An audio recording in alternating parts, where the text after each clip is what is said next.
Konbanwa. Good afternoon, everyone. I'm really excited to follow talk about agentic and decentralized identity. I think it proves the point that I'm trying to make today about the future being on the crypto rails. Can I see it? There we go. Oops. There we go. Back to the future. It's a topic that we've been talking about for many years. As a builder in the crypto, we've been talking about the future of finance for a long time.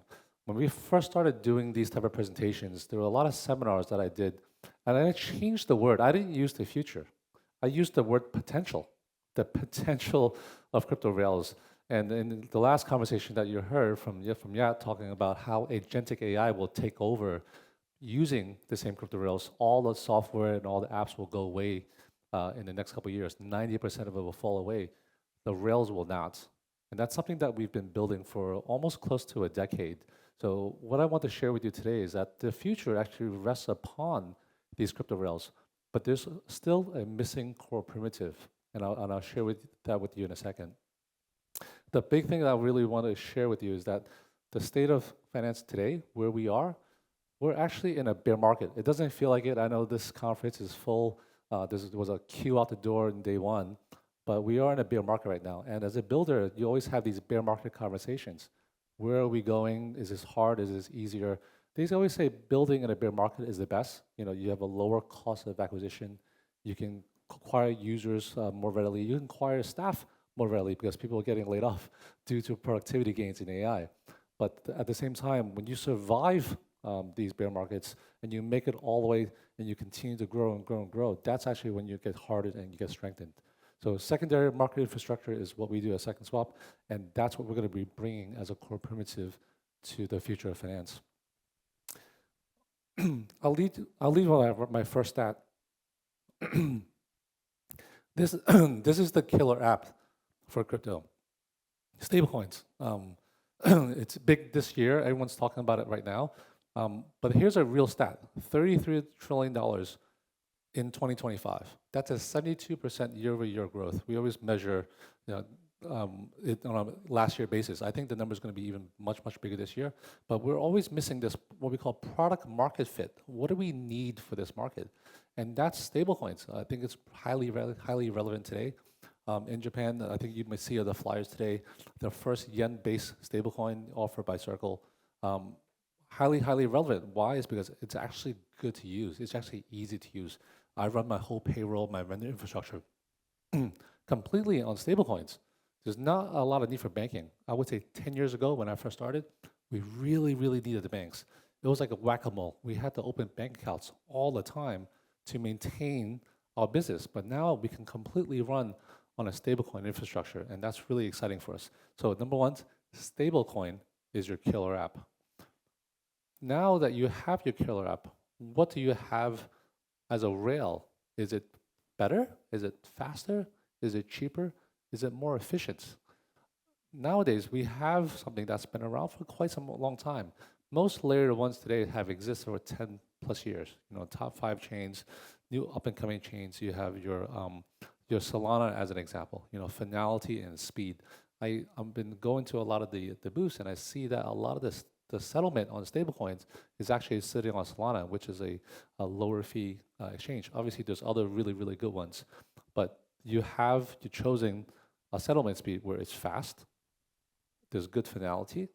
It's been down several times, so it's also battle tested. This is something that you need as well. You need something to run and to fail and to recover multiple times because it's your money. It's important. You make sure that it continues to run for you. So it has failed. You know, Solana network has come down just like any other network. But what it has done, it has recovered and it's now much more stable and much more mature. You have that battle tested. You also have what people don't want to really talk about, but it's been hacked. You know, you have all these security incidents that's still happening every single day. Well, you actually want that to come through. You want to figure out how was the money moved? Was it actually infiltrated? What was the attack vector? What was the security incident that led to an attack and led to a loss of money? Well, it's actually still big in the news, but it's getting less and less surprisingly, it's getting less and less because it's getting better. Security is getting better, but also the attackers are getting better. So you're always going to have this this little back and forth with the layer ones. But what's interesting is that as fast as we can move the money, the thieves can also move the money just as fast. That's what we're also finding out. So it's quite works both ways, right? So these are true rails. Now that we have the rails coming in, what we're hearing now, and hopefully longer and bigger, is there's a big dependency. As a builder in crypto, it's always the big dependency. Your goal is to really get bank backing. Having a bank bless you, it's like, whoa, this is exactly what we need and what we want. The news: J.P. Morgan, Mitsubishi has adopted the Connexus blockchain. You have SPIs that's doing work with Strium and launching their own layer one. Global banks are now starting to come on and build on these rails. They've had it for a long time. A lot of the companies a lot of the banks that we're building, they used to call these things projects. This is our project to launch a stablecoin or initiatives. But what I've learned is when you talk to the banks and you hear from them and you ask, is the CEO mandating this to do this? And sometimes it's no, and sometimes it's yes. When you hear that the CEO and at the very top, at the board level, they're seeing this as a bet on the future, that's actually when adoption is actually happening and all the rails are coming. So people and the CEOs and stewards of banks, financial services are starting to come around and make these mandates. And once you have mandate in a bank, it's an inevitability. It will happen. So now that big dependency is coming in, it sort of completes the picture for us because now you have banks offering the same products, but better. You have your same core primitives, your yield, the ability to borrow, your trading. Now it's built on slightly better infrastructure, right? It's programmable. That means its instance is automated. You can use your agentic AI to run all over it and have automation tasks, pay your bills, get your salary, send money to people, and to earn your money to make it work for you. Well, here's an interesting stat. If I went to you and as a DeFi user, you said, I can actually earn 9% on Aave right now. Aave is the #1 DeFi protocol in the world. Everyone goes there to get their DeFi yields. And I said, JP Morgan's offering the same, but they're giving to you at 8%. Would you take? Who would you rather buy from? Or who would you rather lend your money to? Right? 1% difference. But if JP Morgan's offering 8%, I'd rather go there. And I've been in crypto for 10 years. So that's actually that's actually what's going to change. What you're going to see this coming year is actually banks offering the same products, but with recourse, with a branch, with someone you can call. That's actually what's missing. It's something that you need from a day-to-day basis. So you have the same products, but better. What's also coming? We heard a lot about probably the next couple of days about tokenized assets coming on chain. But the big news is that the regulators are now also on board. They're starting to see this as something, well, if the banks are going to come in, the regulators have to say, okay, we're not going to do it without the regulators. So NASDAQ has now been approved by the US Security Commissions to tokenize stocks. That means the world's largest spot markets, much bigger than your Binances, much bigger than your OKXs in the crypto spot markets. The Binance just came up. But the world's largest spot market is now being tokenized and putting on chain. So this way, you don't have to go to perhaps a clearinghouse to get access to your stocks. You don't have to figure out how to re-KYC and get yourself to a US clearinghouse to get access to US stocks versus Japanese stocks.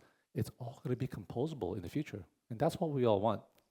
So now you have this migration, primary markets, and then NASDAQ also owns another business called NASDAQ Private Markets, which is their secondary markets business. And so in the future, both your primary and your secondary markets will be on chain. And that's what we're trying to build here at SecondSwap, to have that secondary market infrastructure in place, to be multi-chain, to have that finality, to be battle tested. So when more composable assets come on chain, we'll already be there. Last week we launched, we had a new token, a private credit token, RWA token, come onto our platform. It deals with private credits, real world assets, shipping goods from all over the world. It allowed us to reach 5 million in TVL, total value locked. And it's more of what's to come, because more people want to put their digital financial product and assets on chain to make it accessible for both your primary and your secondary markets. So in the future, you don't think about the Rails. It's going to be all AI run. It's going to be your bots or your agentic AI running all your work and automation. So you're not really going to be thinking about where you're going. You now truly have high-speed rails with high-speed trains. So you can have a really, really complete experience. And this is fantastic. This is something that's better for all of us. It actually makes our life much, much easier, which is what's interesting about building what we're doing today. I want to come into the next thing, another topic that was brought up in the last panel about how much usage do we have on a day-to-day basis. How relevant is it for you on a day-to-day basis? I think people spend with credit cards about maybe 5, 6 times a day, not maybe 30 times a day.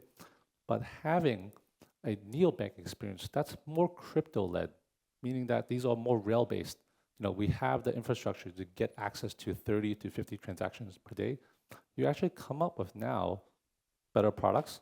It's coming from the banks now. You get on-chain products coming from a bank. You get faster settlement time, right? You have that finality. There's no more clearinghouse. There's no more delay. You don't have to wait until 4 p.m. for your wire to go through. You can actually do it and have instant settlement, instant finality. And that infrastructure is all going to be invisible to you. So that neobank experience is one of the biggest trending topics that we have in 2026. Users are demanding a better experience because the rails are there. And that's what we're doing at SecondSwap. We're actually integrating more and more with everyday providers. We're working with Slash, which is a card provider here in Japan. We're going to be offering more of a day-to-day experience where you can actually spend and swap and do all the great things that you need from a neobank perspective. So I'd like to close off with one of my big predictions for maybe 2026 and beyond. Having now both that on-chain and off-chain experience, what actually do I really get for it? Yes, it's faster, it's better. Okay, that's great. But what I foresee is not just getting the unbanked. Yesterday we heard a stat that 12% of MetaMask users come from Nigeria. Great population demographics, unbanked. But what you're actually seeing here is that the usage rates for the unbanked and the next billion borrowers, and this is where bankers start to salivate, is that the margin for these type of products quite healthy, right? Borrowing products. You'll now have your crypto rails turn these transactions into signals, meaning I know who my borrower is. I have a better picture of the whole financial health because I can see the wallets and I see the person. So now I can compare the both. And that's actually how credit scales to markets. So I think the golden goose here, and the one that we all want to all headed towards for our North Star, is the act of borrowing, perhaps lending where it's under collateralized, not fully collateralized. That's something that's interesting. That's really, really hard to do today. But with deeper pockets, with bigger balance sheets, with better credit data, and with more information, we're going to be able to bring the next billion borrowers with no bank required. All right, that does it for me. Thank you all very much for participating today on the future of finance. If you want to learn more, you can go to secondswap.io or follow me on Twitter. Thanks.